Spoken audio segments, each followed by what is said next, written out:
आज हमने जिला ऊना के सभी जो डिविजन्स इस हमारे पीडब्ल्यूडी के इस सर्कल के अंदर आते हैं, उन सब के विकासात्मक कार्यों की योजनाओं की निरीक्षण किया पिछले कल और आज भी करेंगे, और उनका एक रिव्यू मीटिंग भी सभी डिपार्टमेंट के जो ऑनगोइंग वर्क्स है उसका किया है। और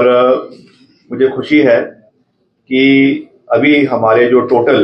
इस जिला के अंदर करीबन 2300 किलोमीटर सड़कें इस इलाके के अंदर बनकर तैयार हुई हैं। इसमें से हमारी 2135 किलोमीटर सड़कें जो है वो पूरी मेटल हो चुकी है, और टोटल बजट इस साल का हमारा 83.94 करोड़ जो है वो जिला ऊना के लिए एलोकेट किया गया है। इसमें से करीबन 25 से 26 करोड़ रुपए का खर्चा हुआ है। और आज मैंने विशेष रूप से सभी अधिकारियों को ये निर्देश दिए हैं कि जो हमारा बकाया खर्चा है, चाहे वो सड़कों का है, चाहे बिल्डिंग्स का है, चाहे और किसी चीज का है, उसको समय के ऊपर पूरा होना चाहिए ताकि उसका भरपूर फायदा क्षेत्र के लोगों को मिले, प्रदेश के लोगों को मिले। ये हमारी वचनबद्धता है, उसके लिए हम कार्यरत है। और जो हमारा अभी एक बहुत बड़ा स्कीम पूरे प्रदेश में PMJSY 3 जो चली हुई है, कार्यरत है, इसमें भी हमारे ऊना जिला के अंदर 19 सड़कों पे अभी काम इसके ऊपर चला हुआ है। और ये मैं आपको बताना चाहूंगा कि हमारी जो CTB टेक्नोलॉजी है उसके बेसिस पे ये काम चला हुआ है, जिसमें इसका गुणवत्ता का खास ख्याल रखा जा रहा है। और उसमें पानी की निकासी के लिए नालियों का, उसके लिए ड्रेनेज का, क्रॉस ड्रेनेज का ख्याल रखने के लिए मैंने इसके लिए भी सख्त हिदायत जो है वो डिपार्टमेंट को दी है। और इसके लिए हमारा करीबन 73 करोड़ जो है वो इसके लिए इसकी एलोकेशन जो है वो हुई है। वैसे ही हमारे जो नाबार्ड है, जो विधायक प्राथमिकता के कार्य यहाँ पे चले हुए हैं, करीबन 15 कार्य यहाँ पे चले हुए हैं, और इसका टोटल बजट करीबन 115 करोड़ रुपए का है, जिसमें अभी तक हमारा 86 करोड़ अभी तक जो है इसका खर्चा हो चुका है। और हमारे CRF जो केंद्र सरकार से जो सहयोग हिमाचल को मिलता है, उसमें भी हमारे 2 बड़े ब्रिजेस, एक आपका हरोली के अंदर, उसकी सैंक्शन पिछले साल ही हमको प्राप्त हुई है। आज हम जाके उसका निरीक्षण भी करेंगे कि कितना उसमें फिजिकल प्रोग्रेस हुआ है। और हिमाचल का एक one of the longest bridges ये आने वाले समय में बनने जा रहा है, जो हमारे स्वान नदी के ऊपर बनेगा। और दूसरा हमारा जो जिसका हमने कल निरीक्षण किया आपके चुड़दू-डुभाली, ये भी नाबार्ड के अंदर, CRF के अंदर बन रहा है। तो 2 ये बड़े प्रोजेक्ट हमारे केंद्र सरकार के सहयोग से जिला ऊना के अंदर कार्यरत है। और आने वाले समय में मैंने अभी यहाँ पे विभाग को भी ये कहा है कि हम चाहते हैं कि और यहाँ की जो हमारी मेजर डिस्ट्रिक्ट रोड्स है ऊना जिला की, उनको भी हम CRF के अधीन करने के प्रयास करेंगे। उसके लिए जो भी प्रपोजल्स यहाँ से बनाए जाएंगे, DPRs बनाई जाएगी in the times to come, उसको मैं दिल्ली जाकर जो हमारे माननीय केंद्रीय मंत्री है सड़क परिवहन के आदरणीय नितिन गडकरी जी, उनके समक्ष हम उनको रखेंगे, ताकि हिमाचल प्रदेश के लिए सड़कों का निर्माण जो बहुत अनिवार्य है उसको पूरा करने के लिए केंद्र से भी हमें पूरा सहयोग मिले। और मैंने पिछले कल भी कहा था, आज फिर से मैं उस चीज को दोहरा रहा हूँ कि मैं धन्यवाद करना चाहता हूँ आदरणीय गडकरी साहब का कि उन्होंने हिमाचल प्रदेश को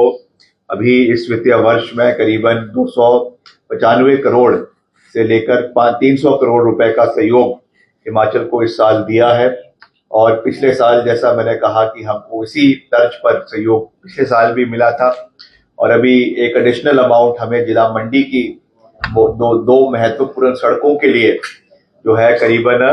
25 करोड़ रुपए, जो कमान कटौला सड़क है एक हमारी, और एक हमारी जो है पंडोह से लेकर आपके चैल चौक सड़क है। क्योंकि कुल्लू में जब पीछे त्रासदी हुई थी बहुत बड़े स्तर पे, तो ये सड़क हमारे जो 4 लेन की है वो टूट गई थी, और इसी सड़कों से जो है वो पूरा जिला कुल्लू का और आगे जनजातीय क्षेत्र का जो है वो रखरखाव किया जाता था। तो उसके लिए ये बहुत महत्वपूर्ण है। और उसके साथ साथ हमने अभी 5 नए नेशनल हाईवेज घोषित करने के लिए भी आदरणीय मुख्यमंत्री जी ने और हमने एक प्रस्ताव केंद्र सरकार को भेजा है, जिसमें हमारी 5, पहले तो वैसे भाजपा के सरकार के समय में 69 नेशनल हाईवे घोषित किए गए थे, मगर वो तो हमको अभी तक नहीं मिले, वो दुखद बात है। अब वो 5 की वो 69 को कम कर जो है वो 25 हुए, 25 से कम कर 9 हुए, अब 9 से कम करके वो जो है 5 सड़कों का प्रस्ताव हमने केंद्र सरकार को भेजा है। तो मुझे विश्वास है कि जल्द उसकी स्वीकृति हमें 5 नेशनल हाईवेज की अतिरिक्त हिमाचल प्रदेश को मिलेगी। उससे भी प्रदेश का विकास आने वाले समय में होगा। इस दृष्टि से भी हम आगे प्रयास कर रहे हैं, क्योंकि कलेक्टिव तरीके से जब हम सड़कों की बात करते हैं तो it is a collaborated effort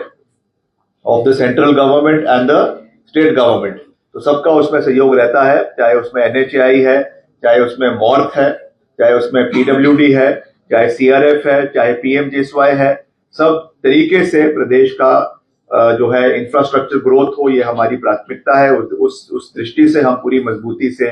कार्य कर रहे हैं। तो मैं आज यही विश्वास आपके माध्यम से ऊना जिला की सभी प्रबुद्ध जनता को दिलाना चाहता हूं कि हमारी सरकार की वचनबद्धता है कि हम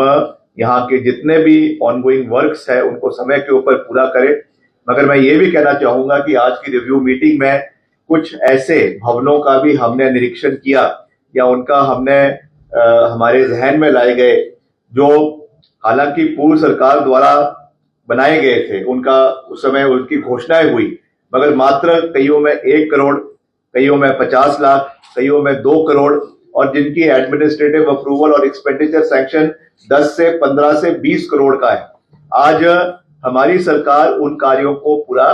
कर रही है। हम जानते हैं कि सरकार कंटिन्यूटी में चलती है, पूर्व सरकार के कार्य जो है वो वर्तमान सरकार करती है, मगर फिर भी जब घोषणाएं हुई, जब राजनीतिक लाभ लेने के लिए आपने इन इतने बड़े बड़े इंफ्रास्ट्रक्चर प्रोजेक्ट्स के जो है यहाँ पे शिलान्यास रखे, उस समय जो उसमें रिक्विजिट बजट का प्रावधान होना चाहिए था वो उस समय की सरकार ने नहीं किया। ये दुर्भाग्यपूर्ण है और इस चीज को हमें देखना चाहिए कि जब भी कोई शिलान्यास रखा जाता है, जब भी कोई फाउंडेशन रखा जाता है, तो कम से कम जो आपका पूरा एक्सपेंडिचर है, कम से कम उसका 25 से 30% मिनिमम जो है वो बजटरी एलोकेशन होना चाहिए। अदरवाइज प्रोजेक्ट जो है वो पूरे तरीके से अनवाइबल बन जाता है। तो ये मैं कहना चाहूंगा। बाकी यहाँ के जितने भी विकासात्मक कार्य है उनको हम आगे लेकर जाएंगे, चाहे हमारे आदरणीय उप मुख्यमंत्री जी है, उनका विधानसभा क्षेत्र है, हमारे माननीय विधायक श्री बबलू जी का इलाका है, हमारे पूर्व विधायक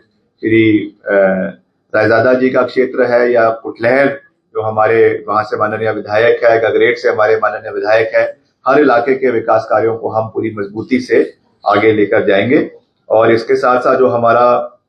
शहरी विकास मंत्रालय है, इससे भी हमारे टोटल यहाँ पे जो है फॉर इकोनॉमिकली वीकर सेक्शन के जो हमारे लोग हैं, उनके लिए प्रधानमंत्री आवास योजना के तहत 2070 मकान जो है यहाँ पे करीबन 35 करोड़ रुपए की लागत से उनकी स्वीकृति हुई है। और उसमें से हमारे 1896 यानी 91.4% उसमें जो है वो उसका सक्सेस रेट है, और 33 करोड़ रुपए उसके लिए जो है वो रिलीज हो चुका है, जो हमारा 94% एक्सपेंडिचर इसमें हुआ है। तो इसकी भी हम एक अलग से रिव्यू बैठक जो है वो शहरी विकास मंत्रालय की करेंगे। और मैंने जल्द में आने वाले समय में जो हमारे शहरी विकास के केंद्रीय मंत्री हैं आदरणीय श्री मनोहर लाल खट्टर जी, मैं उनसे भी मुलाकात करूंगा। और खास करके जो हमारे बड़े शहर हैं हिमाचल प्रदेश के अंदर, यहाँ पे भी मांग आ रही है कि हमारे जो ऊना का जो हमारा म्यूनिसिपल काउंसिल है, इसको आने वाले समय में नगर निगम में तब्दील किया जाए। तो इसके बारे में भी जितने भी स्टेक होल्डर्स हैं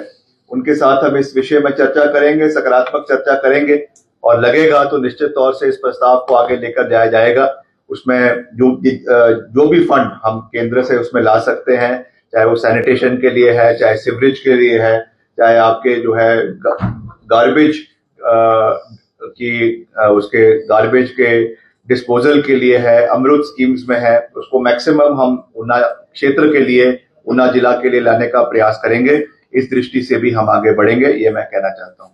सर, जिला मुख्यालय में एक रिंग रोड की अक्सर मांग उठती रही है, इसको लेकर विभाग द्वारा क्या करें? ये भी आज एक बड़ा अच्छा सकारात्मक सुझाव आदरणीय रायजादा जी ने भी यहाँ पे दिया है कि हमको एक रिंग रोड जो है वो ऊना शहर के से होना चाहिए। उसकी हम एक डीपीआर बनवाएंगे, क्योंकि इसमें एनएच के माध्यम से इसके कुछ पोर्शन का जो है वो डीपीआर बनाई गई है, मगर मैंने उनको कहा है कि इसका एक पूरा डीपीआर पूरे शहर की बनाई जाए, ताकि हमारा ईज ऑफ जो कंजेशन है ट्रैफिक का है, या यहाँ से जो गाड़ियां आपके ऊपर अम्ब के लिए जा रही है या आपके दौलतपुर के लिए जा रही है, उनको ईज हो, इसलिए इसको बनाया जाएगा। बेशक इसको हम फेज मैनर में करेंगे, मगर उसकी एक प्रॉपर डीपीआर पूरे रिंग रोड की बनवाई जाएगी। इसके लिए मैंने डिपार्टमेंट को कहा है, ताकि चाहे हमारा आने वाले समय में पीजीआई का जो सैटेलाइट यहाँ पे जो अस्पताल बन रहा है उसके लिए भी आसान हो, या और भी जो ट्रैफिक के मूवमेंट्स है उसकी आसानी इस क्षेत्र के लोगों को मिले, ये हमारी प्राथमिकता रहेगी। क्षेत्रीय अस्पताल में एक बिल्डिंग का निर्माणाधीन है जो पूरी नहीं हो पा रही है, उसकी वजह से बात हुई है। जितने भी बिल्डिंग्स है, चाहे वो स्कूल्स है, चाहे अस्पताल है, चाहे आईटीआई है, हर विषय पे हमने बड़े सकारात्मक चर्चा करी है, और जहां पर भी 80 से 85% काम पूरा हो चुका है जिन बिल्डिंग्स का,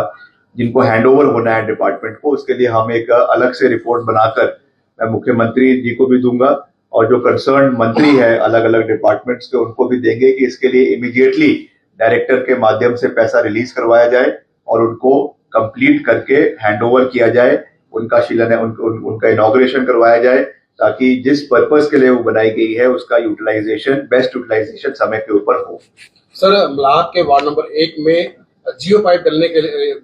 मामले में सर गली की खुदाई तो मिनटों में कर दी, लेकिन सर उसका जो पैसा है वो एडवांस में आ चुका है और अभी तक 8 महीने हो गए सर उस गली को दोबारा नहीं बनाया गया। तो सर कितना वक्त और लगेगा इसको बनाने में? क्योंकि अगर एक्शन साहब से बात करें वो कह रहे टेंडर हो चुका है, ठेकेदार से बात करें वो कहते काम हो जाएगा। मैं 8 महीने के अलावा मैं निर्देश दूंगा उसमें, क्योंकि इसमें डिपॉजिट का पैसा आता है आपके टेलीकॉम की, जहां पर भी लाइनें बिछती है तो उसका पैसा डिपॉजिट में आता है ORM का, उसमें समय पर कार्य पूरा करवाएंगे।